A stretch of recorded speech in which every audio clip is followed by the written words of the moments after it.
ओम नमो भगवते वासुदेवाय. सर्वसामान्यतः एक नीती अशी आहे, ना पृष्ठः कस्यचित ब्रूयात. विचारल्याशिवाय कोणालाही काही सांगायला जाऊ नये. हे आई आहे देहूती माता, पण तरी सुद्धा तिने जेव्हा विचारलं तेव्हा कपिल महामुनी उत्तर द्यायला प्रवृत्त झाले. आणि तिने जे विचारलं ते केवळ तिच्यासाठी म्हणून विचारले नसून याच्याबाबत सर्व भक्तांच्या कल्याणासाठी तिने विचारलेलं आहे. कारण ज्यांना ज्यांना मोक्षमार्गाची ओढ आहे, ह्या संसारातून या बंधनातून मुक्त व्हावंसं वाटतं, त्यांच्या मनात त्या मोक्षमार्गाबद्दल अनुराग उत्पन्न करणारी, प्रेम उत्पन्न करणारी, ओढ उत्पन्न करणारी अशी ही तिची मागणी होती. आणि ती ऐकल्यानंतर आत्मज्ञ सत्पुरुष अशा कपिल महामुनींनी मनातल्या मनातच तिची प्रशंसा केली, कौतुक केलं आणि अत्यंत मृदू मधुर वाणीमध्ये आणि सस्मित वदनाने, प्रसन्न मुखाने ते तिच्याशी बोलायला लागले. योग आध्यात्मिक पुंसां मतो निश्रेयसामे अत्यंतोपरतील यत्र दुःखस्य च सुखस्य च. माते म्हणाले, माझी बुद्धी स्थिर आहे, हा माझा निश्चय आहे की केवळ अध्यात्मयोगच माणसांच्या आत्यंतिक कल्याणाचं मुख्य साधन आहे, की ज्यामुळं दुःख आणि सुख यांची सर्वथा पूर्णतः समूळ निवृत्ती होते. सगळ्या अंगांनी युक्त असलेला हा जो काही योग आहे, तो मी फार पूर्वी नारदादी अनेक ऋषींना सांगितला होता. ते सुद्धा त्यांनी जेव्हा विनंती केली, प्रार्थना केली ऐकण्याबद्दल, तेव्हा मी त्यांना सांगितला, तपशीलवार वर्णन करून सांगितला. आणि तेच मी आता तुला सांगतो. चेतः खल्वस्य बंधाय मुक्तये चात्मनोमतम गुणेषु सक्तम बंधाय रतम वा पुंसी मुक्तये. ह्या पुढे कपिल महामुनींनी जो काही आपल्या मातेला उपदेश केलाय ती कपिल गीता म्हणून विख्यात आहे. भगवद्गीता भगवंतानी अर्जुनाला सांगितली. उद्धव गीता सुद्धा भगवंतानी उद्धवानं काही प्रश्न विचारले जिज्ञासेतून, त्या प्रश्नांच्या उत्तरादाखल विचारली. अशा अनेक प्रकारच्या गीता आहेत. अष्टावक्र गीता आहे, राजा जनकांना अष्टावक्रांनी जो उपदेश केला ते अष्टावक्र गीता म्हणून मानले जाते.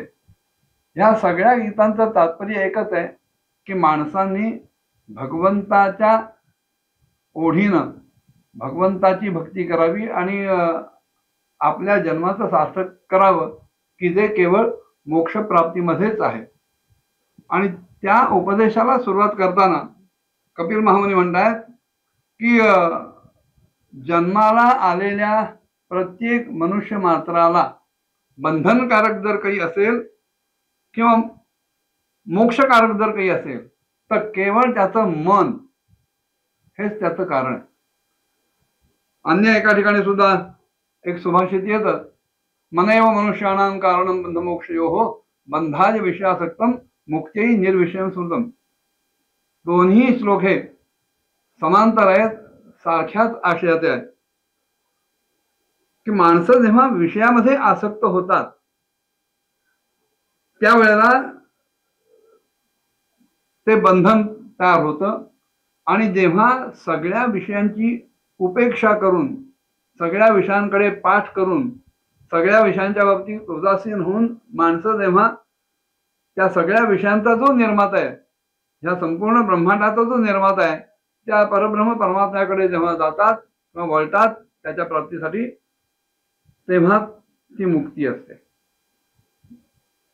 इंद्रियांना विषयांचीच ओढ आहे.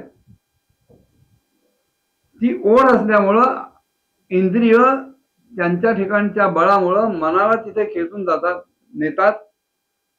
आणि मग इंद्रिय आणि विषयांच्या संसर्गातून जो भोग मिळतो त्याच्यापासून मला सुख मिळालं असं वाटतं, असं भासतं. वास्तविक विषय सगळे जडच आहेत, इंद्रिय सुद्धा जडच आहेत. जोपर्यंत त्या इंद्रियांच्या ठिकाणी चेतना संभवत नाही तोपर्यंत इंद्रिय सुद्धा काही करू शकत नाही.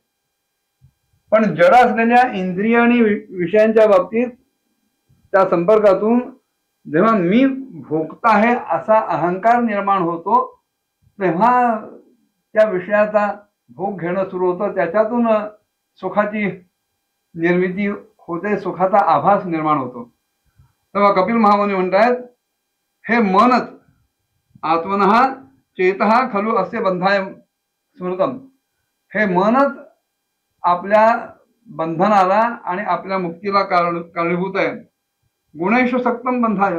मग बंधन कसं समजावं की ज्या वेळेला मन गुणांमध्ये अडकतं, विषयांमध्ये अडकतं, त्यावेळेला समजावं की ते बंधनात आहे. आणि ज्या वेळेला परमपुरुषाच्या परब्रह्म परमात्म्याच्या ठिकाणी ते रत व्हायला लागतं तेव्हा समजावं ते मोक्षाला कारण आहे. अत्यंत सहज समजण्याचं उदाहरण आहे की भुंगा असतो तो त्या कमळामध्ये मध सेवन करायला जातो आणि जसजशी संध्याकाळ व्हायला लागते तसं ते सूर्यविकासी कमळ हळूहळू आपल्या पाकळ्या जवळ घ्यायला लागतं. ते कमळ उमेदार लागतं, मिटायला लागतं. पण त्या मधामध्येच आसक्त असल्यामुळं एरवी मोठमोठाली टणक आणि कठीण लाकडं पोखरू शकणारा भुंगा त्या कमळाच्या नाजूक आणि कोमल पाकळ्यांना पोखरून बाहेर नाही पडत, कारण तो त्या विषयामध्ये अडकलेला असतो. सर्वसामान्य माणसांचं मन सुद्धा नाना प्रकारच्या शब्द स्पर्श रूप रसगंध अशा विषयांमध्ये अडकलेलं असतं आणि म्हणून ते बंधनात सापडतं. पण ज्या वेळेला या विषयांपासून सुखप्राप्ती तर होत नाहीच, उलट दुःखच अनुभवाला येतं, असा अनुभव येतो असं कळतं, त्यावेळेला त्या विषयांच्या बाबतीत तो जीव उदासीन व्हायला लागतो, त्याच्या उपेक्षेकडे वळतो, उपेक्षा करायला लागतो. आणि मग ज्यांनी हे विषय निर्माण केले त्याच्याकडे वळायला लागतो, म्हणजेच त्या विषयांच्या बंधनापासून तो मोकळा होतो. आणि हा भोग तरी का होतो? कपिल महामुनी म्हणतात, अहम ममाभिमानोत्थैः कामलोभादिभिर्मलैः वीतं यदा मनःशुद्धम अदुःखम असुखम समम. मुळात सुख आणि दुःख ह्या गोष्टी अस्तित्वातच नाहीत, त्या आमच्या मनाला होणारे भास आहेत. जसं आकाश सर्वत्र व्यापून आहे, त्याच आकाशात सूर्य मावळताना अंधार निर्माण होतो किंवा सूर्य उगवताना प्रकाश निर्माण होतो. पण त्या अंधाराचा किंवा प्रकाशाचा सूर्याला कुठेही आकाशाला कुठेही लाग लागत नाही. आकाश जसं आहे तसंच आहे. आमच्या हृदयामध्ये जे काही आकाश आहे, हृदयाकाश जे आहे त्याला ख अशी संज्ञा आहे. शोभनम खम किंवा स्वरूपम खम म्हणजे सुख आणि दूषितम खम म्हणजे दुःख. सुख आणि दुःख ह्यात मूलतः विचार करायला गेलं तर सापेक्ष कल्पना आहे. एखाद्या गोष्टीमध्ये जे चांगलं वाटेल त्याच गोष्टीबद्दल दुसऱ्याला वाईटही वाटेल. अनुकूल वेदनीयम सुखम प्रतिकूल वेदनीयम दुःखम. मला जे अनुकूल जाणवतं ते मला सुखकारक वाटतं आणि मला जे प्रतिकूल वाटतं ते दुःखकारक वाटतं. किंवा आणखीन एक सामान्य व्याख्या केली जाते की जे स्वाधीन आहे ते सुख आणि जे पराधीन आहे ते दुःख. पण स्वाधीन आणि पराधीन कोणाच्या संदर्भात? मी असेन तर माझ्या स्वाधीन असेन, तर माझ्या दृष्टीने स्वाधीन आणि पराधीन सुख दुःख ह्या कल्पना ठरतात. तेच कपिल महामुनी सांगतात, अहंता आणि ममता ह्याच्यातून जो काही अभिमान निर्माण होतो की मी करताय, मी भोगताय, त्याच्यातूनच काम, लोभ, मोह इत्यादी विकार जन्माला येतात आणि त्याच्यामुळे मन सुखी किंवा दुःखी होतं. अनुभवाला येणाऱ्या सुखदुःखांचं कारण केवळ आमच्या ठिकाणी असलेला अहंतेचा अभिमान आणि ममतेचा अभिमान, अहंतेची भावना आणि ममतेची भावना, एवढं एकच ते कारण आहे.